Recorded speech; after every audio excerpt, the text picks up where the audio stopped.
So in this lab, we will change our LEDs a little bit. What we will do in this lab is we will change our LED library in such way that we can change the brightness of our LEDs from 0% to 100%. So we can do it easily with the timer peripheral, which is also very common in all microcontrollers. And with that, we can set pulse width modulation mode and change brightness to our LED.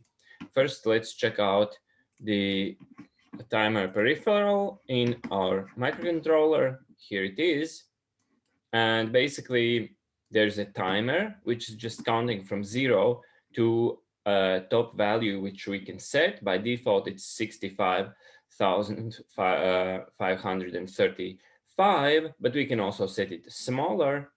And it can compare the value of the timer to some number. And if it's smaller, then it outputs 0 on the pin. And if it's higher, then it outputs 1 or turns the LED on.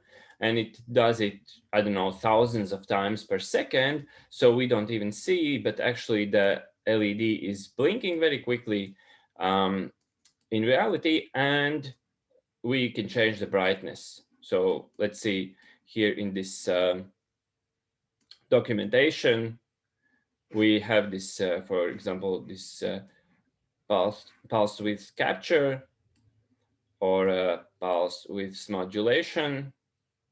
And we can change the brightness by changing at what number the output is switched to the opposite value. Okay, so let's write the code for it. I will delete this printf. We don't need that. So to use the timer peripheral, we need to include timer mlib in our project. So under mlib folder, I right-click on musartc, browse files here, and I'm in this folder, and I find timer.c, and I just drag and drop it into mlib folder, link to files relative to Studio SDK location, okay, and that's added. And again, I will write the code directly into leds.c and leds.h files, and I will open both of them. So in leds.h file, I will change the functions a little bit in the following way. Instead of having LED on and LED off, we will create a different function which we will call void LED set brightness.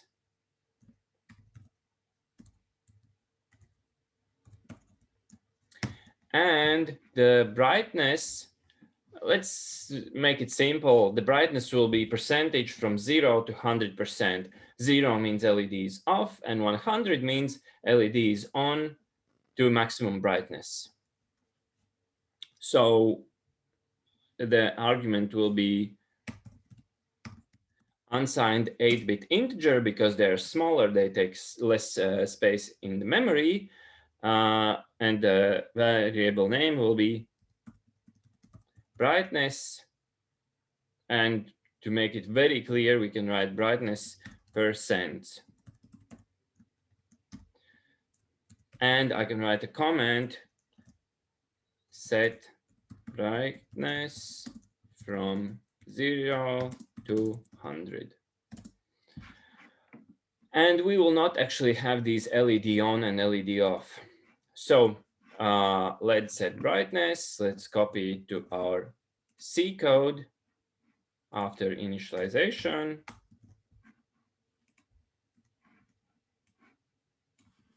Curly braces open and closed. And so let's first initialize the LEDs and the timer peripheral. So in our LEDs init function, we set them both to output, which is correct. We don't change that. But now we also need to connect them to timer. Let's check out how we can do it.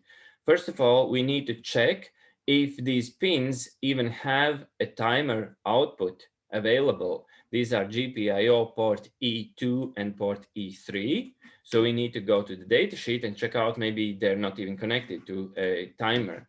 Port E2 and 3. Where could they be? Now I'll try to find port E2 and port E3. Or a second option is you can go to alternate functionality pinout. You can click it here, and here the pin locations are arranged according to functionality. So for example, what pins can be used as analog comparator 0 output?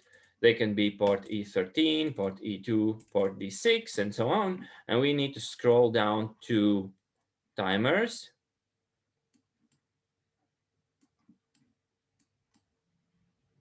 Timer. Okay, here we have, this microcontroller has 4 timers. Timers 0, 1, 2, and 3. And let's check out if their capture compare outputs are on port E2 and port E3. Let's see. So in our development kit's documentation, it says that LEDs are on port E2 and port E3. Okay, port E2 and port E3. Let's see, maybe they are in multiple locations.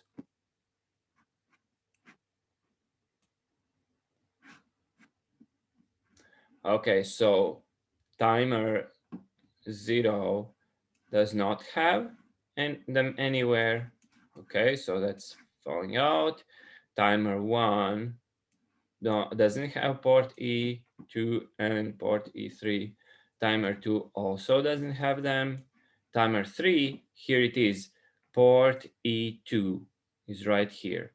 So what we can see from here, and this is UART, so it doesn't matter for us, only LED number 0 can be used as pulse width output, because port E3 is not connected to any timers. At least I don't see them here.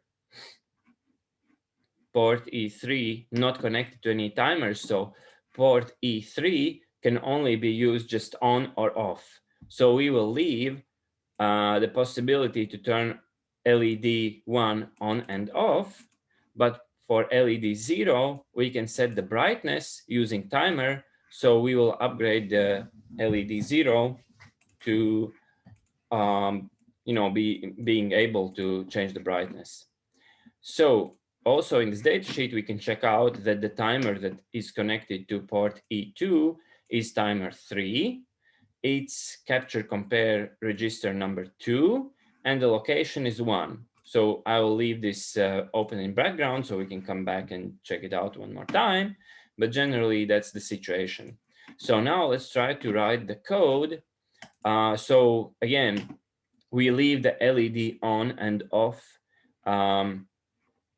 functions, as shortcuts. But for brightness, we will only accept it for LED 1, LED 0. So now let's configure the timer. So to use timer number 3, first of all, we need to enable its clock, because by default it's switched off, so it doesn't consume any power. So I write CMU_clock enable, and it's a timer, so it's small clock timer 3, timer 3, true. So the clock is switched on, and now we can also configure the timer. And the timer can be initialized similarly to UART, where we have a structure with settings, and then we just feed the settings into the driver, and the driver fills the registers in according to our settings. So to configure a timer, I can go to EFM32 documentation, timer, and it has 2 initialization structures. One is to initialize the timer, And the second is to initialize a certain channel, because to make the timers, more versatile, each timer, for example, here has 3 channels. So we would initialize timer 3 and only channel 2, because the other channels we don't use. Okay, so let's try to do it. And to initialize it, we need to use timer init typedef. So in my code, I type timer underscore init typedef, and I name this variable my timer settings equals to curly braces open and close. And again, control clicked on timer init typedef. We have the timer structure shown on the screen with all the available fields like enable, debug run, prescale, clock select, and so on and so on. Even if we don't really know anything about these settings, Silicon Labs programmers have actually created a default setting structure, which we just copy. And actually the default settings, almost all of them are just what we need. So I copy the timer init default structure contents from curly braces to curly braces. I copy them and I paste them inside my timer setting structure like this. Don't copy too many curly braces, otherwise you won't be able to compile. And here it is. And they're well commented, so I can just check out the comments and understand what's going on. So enable timer when initialization completes. Yes, we want the timer be running, so it's true, obviously. Stop counter during debug halt. So if we use debugger and we press pause, should this timer be paused or not? Since we will probably not use it that way, we can leave false. We can also set it to true, doesn't matter. Next is prescaler. What does the prescaler mean? So the timers, timer 0 to timer 3, are high frequency peripherals, which are clocked by the same clock that clocks the CPU. So CPU is running at 14 megahertz. So the timer 3 will by default run at also 14 megahertz, 14 million ticks per second. And if we wanted to slow down, if we wanted to count slower, we can set prescaler. Prescaler values are limited. They are just 1, 2, 4, 8, 16, 32, 64, and so on up to 1024. But one of these values we can use to slow the timer down if we want to. Initially, we will not do it. Let's just leave the prescaler to 1, whatever. And then the clock source, we can actually select other timer as the clock source. In some cases, when you need very wide timers, it's possible to use 2 timers to get a bigger timer. For example, our timer is 16-bit timer, okay? But if you need 32-bit timer, you can cascade 2 timers and you get 32-bit timer if you want to. But generally, we will not do it in this case. It's a very rare case, but it's left as a possibility. Then 2 times count mode is a very interesting way of managing timer to get a symmetrical pulse width modulation output. You can oftentimes use a timer in a mode where it counts up and then it counts down, so that at some value of pulse widths, the pulses are symmetrical. Otherwise you would be, for example, counting up and then abruptly counting down and so on. But in this case, you will get symmetrical output. These pictures do not show it very well. Oh, here it is. So basically, it counts up, then it counts down, and the output is, symmetrical. Here it's asymmetrical. Okay, so there are some other settings which you probably don't need. Input action, none, I guess. Start, stop, or reload, we don't need that. Basically, these default settings are just what we need, so I'm not even going to change them. So we have these settings, and now we need to feed these settings into initialization function. So the name is timer underscore init, timer init, and it accepts two arguments. First one is which timer. We want timer 3.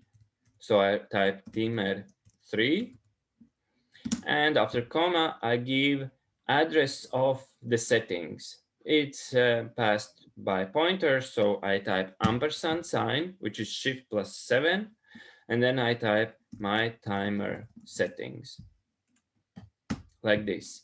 This starts the timer, but the channel needs to be initialized separately, which is done using very similar, almost identical way, which is timer init cc, which is capture compare.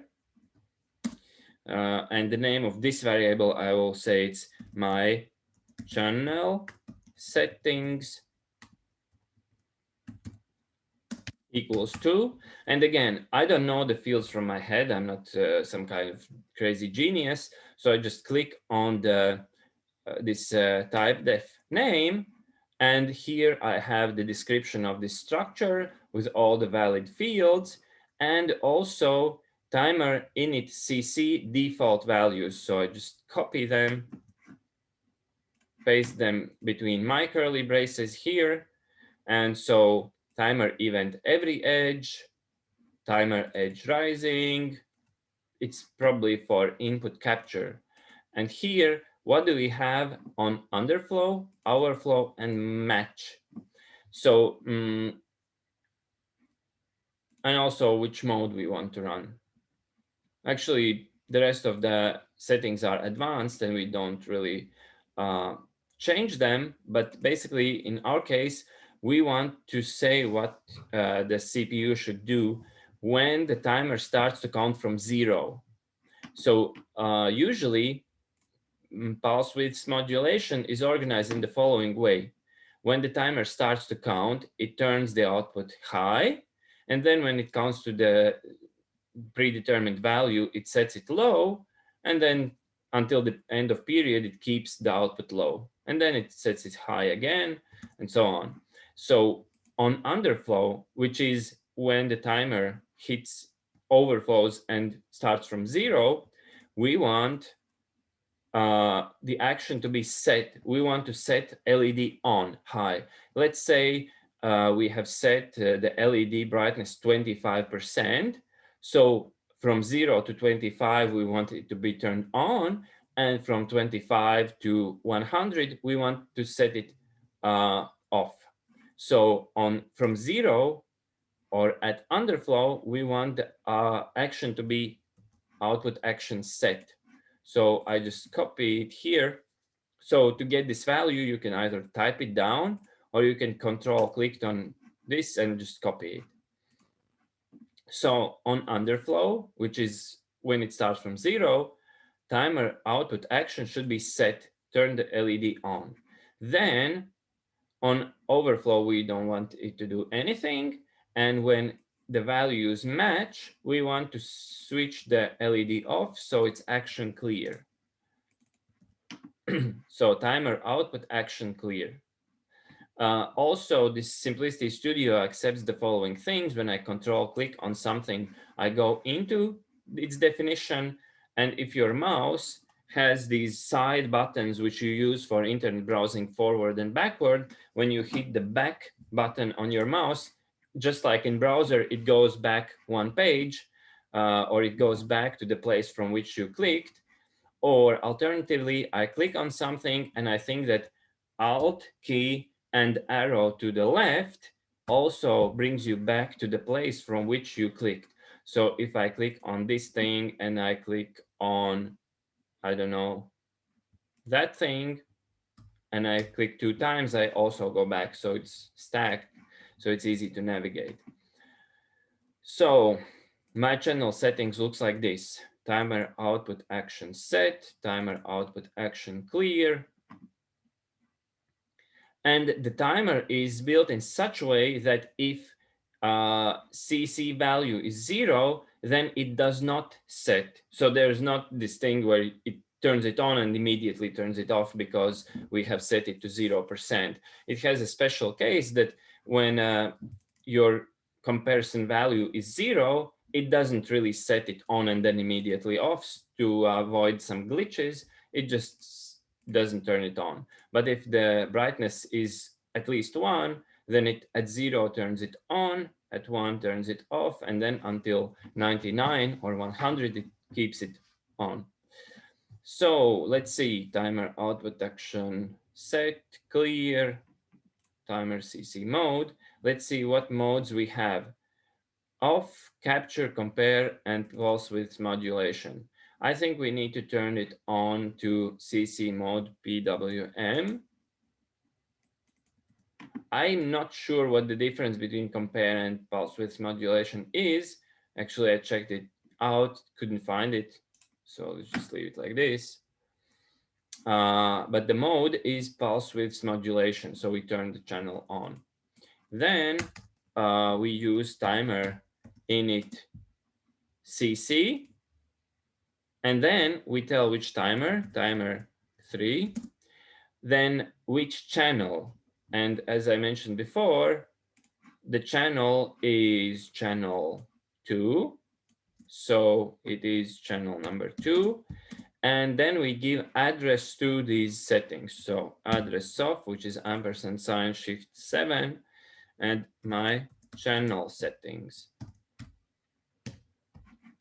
So this initializes the channel, and basically the timer is already running, the channel is already running, and the last thing that we need to do is tell the route register in which location the output is, because by default it's 0.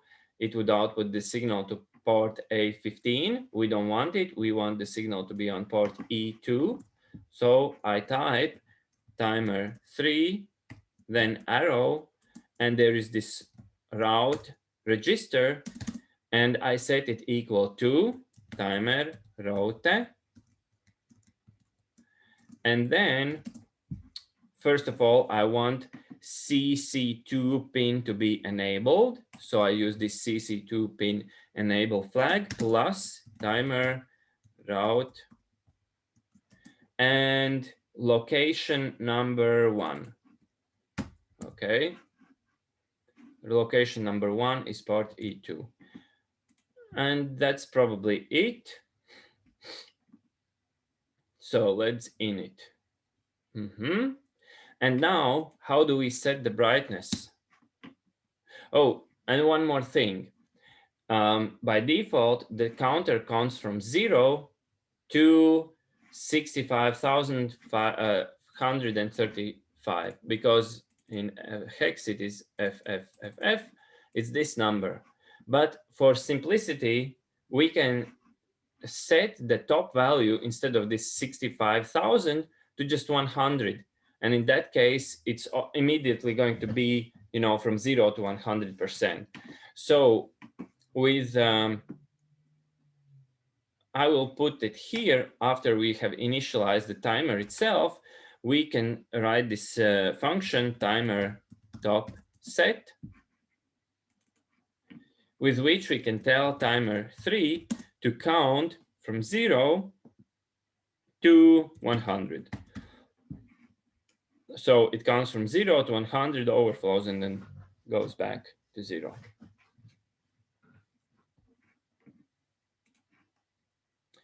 Okay, so now it works.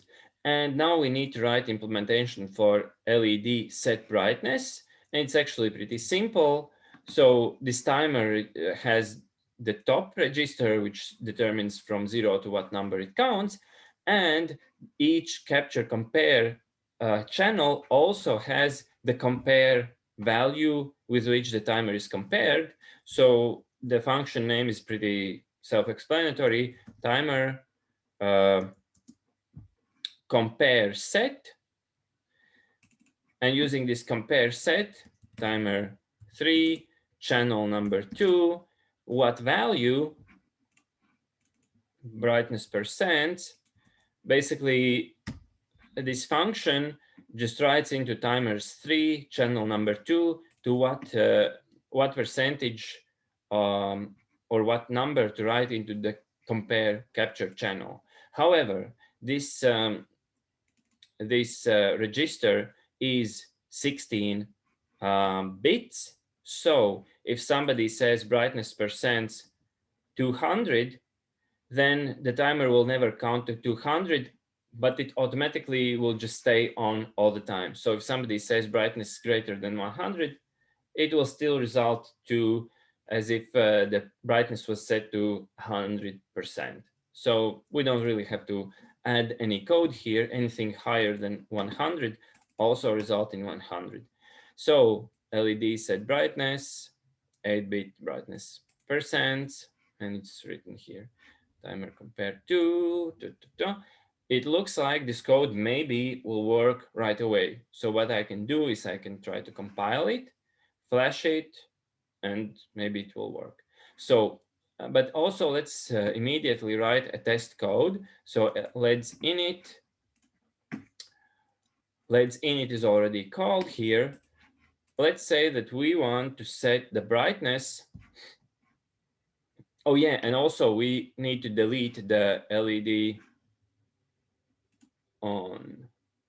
So what we will do is when we call LED set brightness, it can only change LED 0 brightness. So the correct way would be to write LED 0 set brightness, because LED 1 doesn't have this ability. So in LEDs H and LEDs C, I write LED 0 set brightness and LED 0 set brightness. For LED on and off, here we need to modify the code a little bit. So LED 0 on means LED 0 set brightness 100%, and LED off means LED 0 set brightness to 0%. So inside of LED on, if LED number is LED 0, then it will translate to LED 0 set brightness 100 instead of LED on. And in LED off, it should be translated to LED 0 set brightness 0%.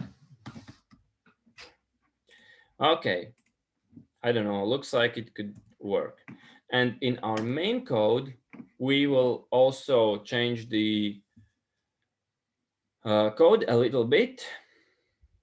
So we will introduce a small counter I, which will be set to 0 initially.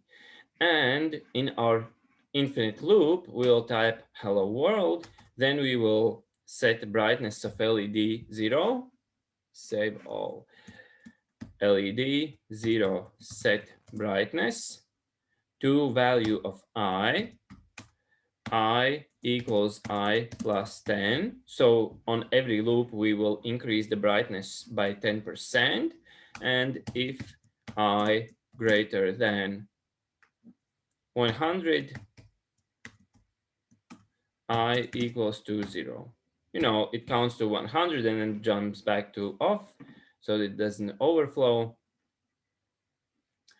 And let's delete this and this. So we will turn LED 1 off, LED 1 on. Maybe in this case, let's just leave LED 1 on as a reference and delete the other code. So let's write the code this way.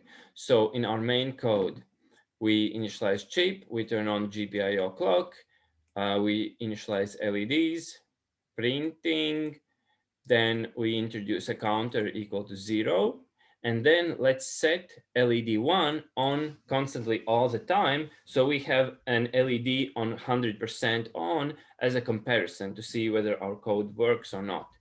And in our infinite loop, let's just, I don't know, I don't need this comment anymore.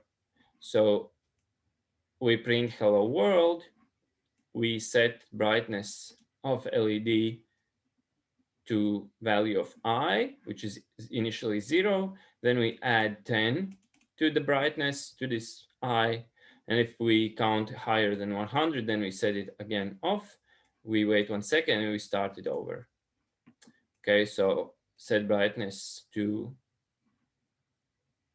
10, 20, 30, and when it counts to higher than 100, then it overflows to 0. Okay. So this is the main code. This is the LEDs.h code.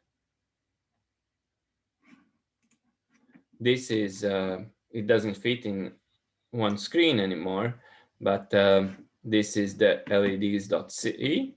And also I can delete the LED 0 on and off code because it's not used anymore. This is LEDs.c, upper part. You can pause the video and type it down. This is the bottom part of the code.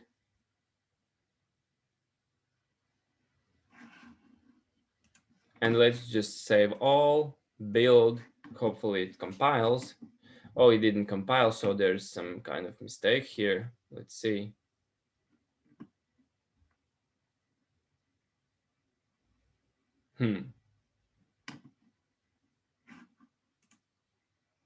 Oh yes, as you can see, the problem is the following. Because I forgot to include libraries in LEDs.h, the compiler couldn't find clock management unit, functions, timer unit, functions. So in LEDs.h, this is important, I have to write #include em clock management unit.h, and also #include em_timer.h.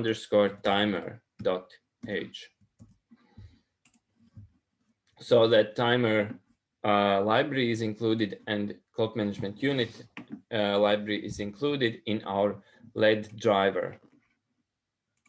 Now, if I try to compile it again, as you can see, no problems. Just one warning in retarget io.c. This file is actually not used, so it's not like a real problem. But in a console, I can check out the code. And now the code is 19 kilobytes. It's almost the same as previously, so nothing much was added. Let's flash it and check out if it works. So the code should change the brightness of LED 0 and keep LED 1 100% on.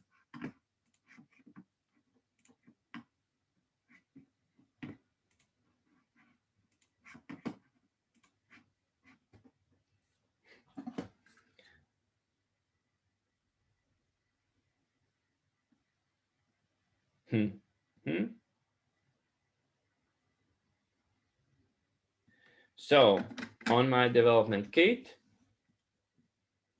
let's check out whether it works.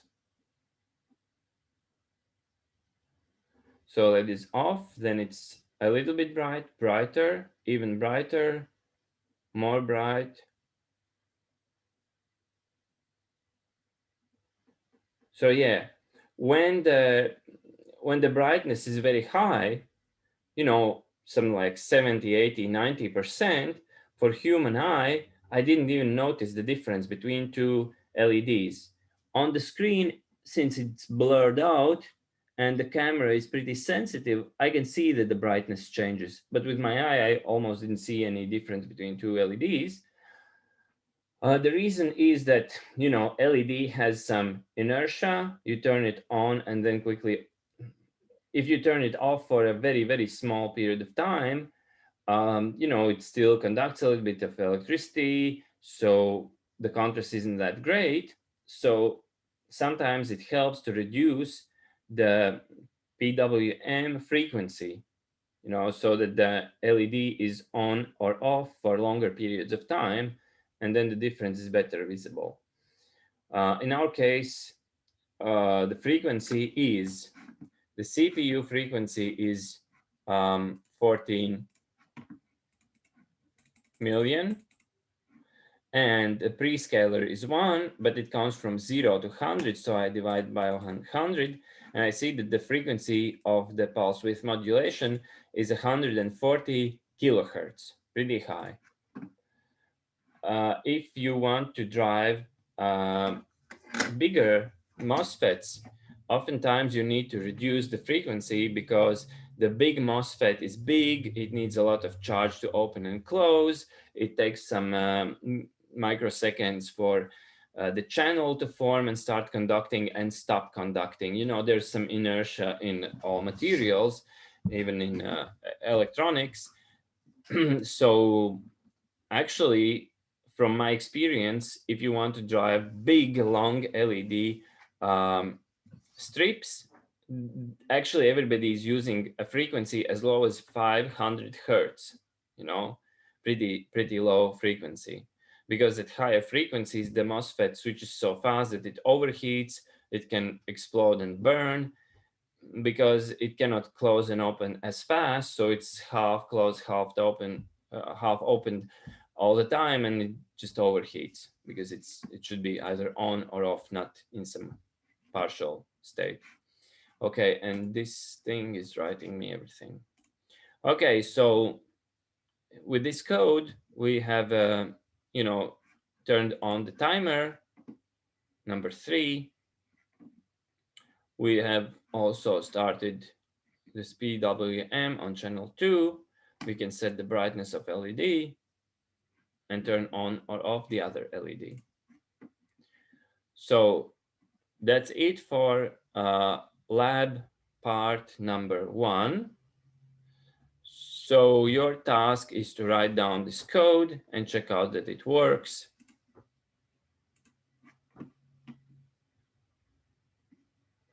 Yeah, and then we will modify and improve this code in the next segment.